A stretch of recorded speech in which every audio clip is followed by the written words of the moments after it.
And my second, in fact, bad surprise, Mr. Tusk, last week was the reaction of the European Council to this political earthquake, because an earthquake it is what happened in Britain. The only reaction I have heard of the Council was that we should not change anything, that it is just a question of implementing the existing European policies. I find this shocking, and I find it also irresponsible. I don't think that you understand what is happening. It's not only a Brexit referendum. Before that, there was a referendum in Denmark, negative. There was a referendum on the Ukraine agreement in the Netherlands, negative. Now in the UK, what are you waiting for? For the next referendum in France? The next referendum in Italy, maybe? When you will recognise, in fact, well, will the Council recognise that this type of European Union of today, you cannot defend it anymore, and that Europe needs to be reformed, and in my opinion that a new project, a new vision should be presented to the citizens of Europe, because the truth is that the European citizens are not against Europe, they are against this Europe. And the proof of that, Mr. President, is the Euro-Barometer. And I'm asking myself why Commission and Parliament have not published this Euro-Barometer far too earlier, because it's from a few weeks ago, from April. You know what the results are? People, 82% want more European action on the fight against terrorism.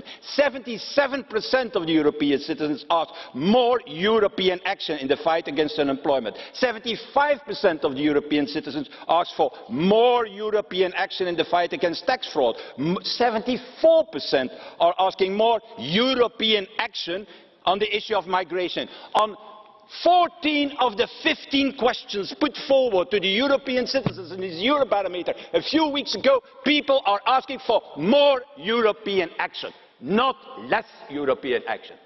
The problem is that Europe has become what?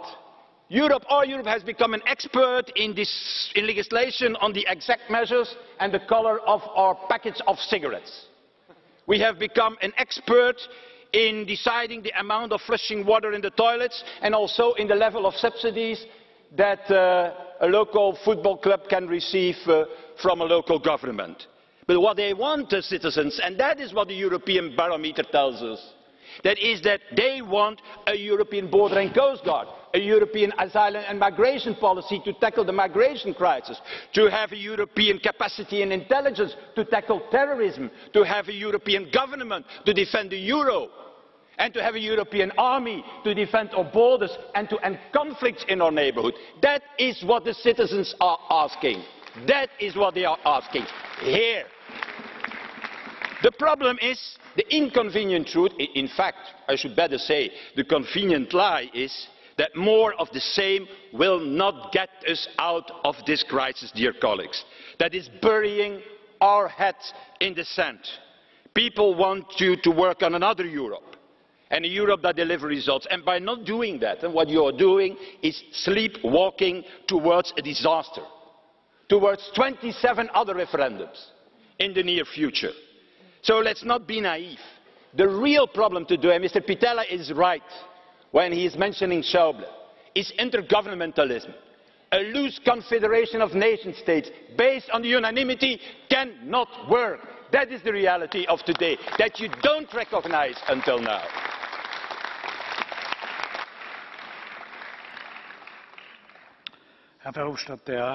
Now, Mr. Golnish.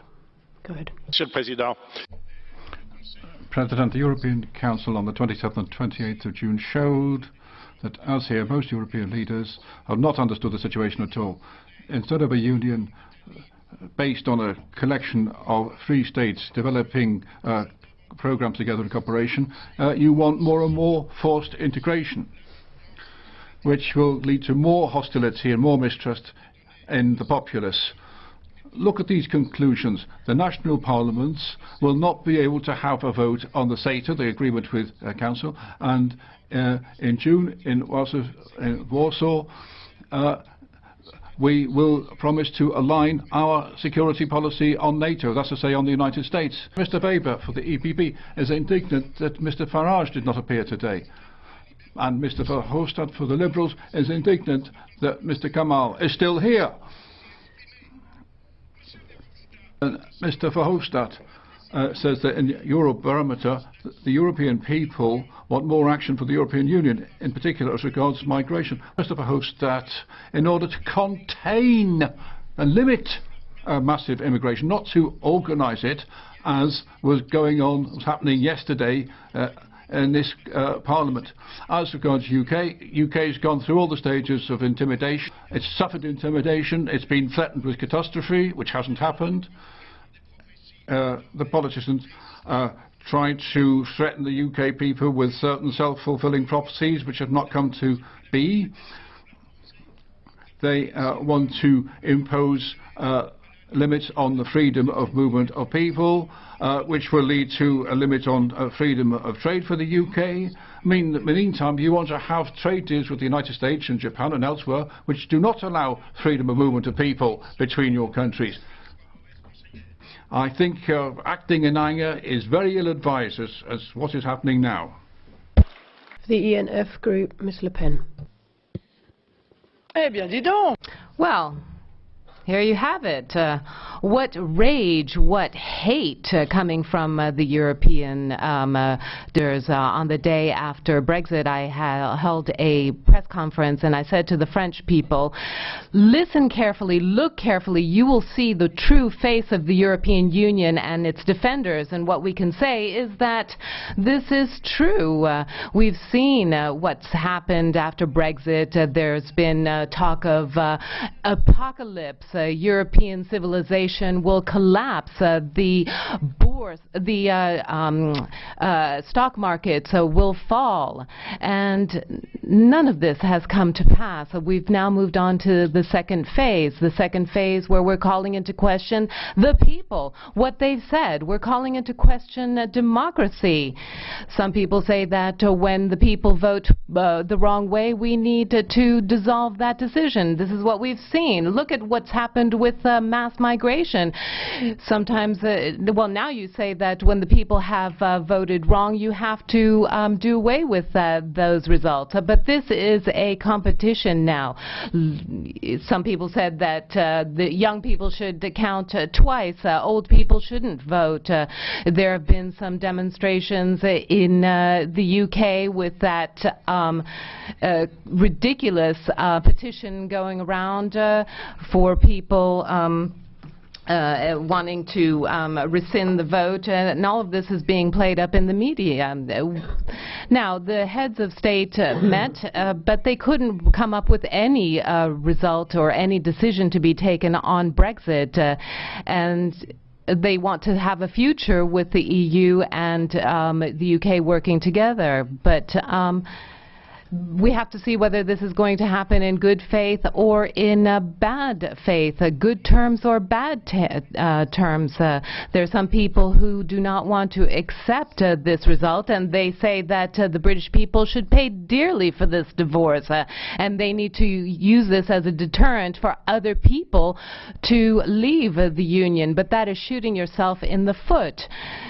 And there's the UK, France, and other countries which have very good trade, and so it's not in our interest to create any tensions here. But with you, the worst is always a sure thing. If you look at the relationship between Switzerland and the EU, that would be the best model to use with the UK and the EU, but you don't want to do that. You say that well, you refuse to admit that the people have rejected the European Union. It's as simple as that. And this is something that we hear every time they are asked the question. They have the same results. But you want more integration, more European Union. And I would just thank you for having passed CETA and TAFTA without a European Parliament opinion. This is really showing your true face. People want their sovereignty back. They want to work freely in a Europe of sovereign states. Your choice is simple. Either you change or you die.